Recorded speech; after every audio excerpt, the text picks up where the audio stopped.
Hi കൂട്ടുകാരെ, എല്ലാവർക്കും സുഖമല്ലേ? ഇന്ന് നമുക്ക് നെത്തോലിയും മുരിങ്ങക്കായും കൂടി ഒരു കറി ഉണ്ടാക്കാം.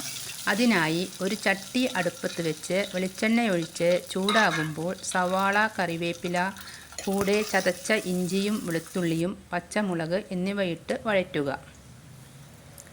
വഴന്നു വരുമ്പോൾ മുളക് പൊടിയും മഞ്ഞൾപ്പൊടിയും ചേർക്കുക. കൂടെ തക്കാളിയും.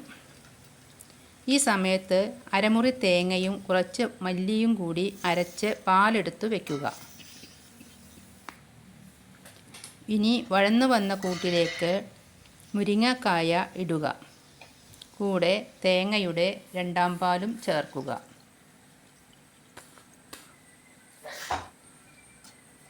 തിള വരുമ്പോൾ നെത്തോലിയും ചേർത്ത് വേവിക്കുക. ഒന്ന് വറ്റി വരുമ്പോൾ തലപ്പാലും ചേർത്ത് ഇറക്കി വയ്ക്കുക. അടിപൊളി നെത്തോലി മുരിങ്ങക്കായ കറി റെഡി. ഇഷ്ടമായാൽ ലൈക്ക് ചെയ്യുക, ഷെയർ ചെയ്യുക, സബ്സ്ക്രൈബ് ചെയ്യുക.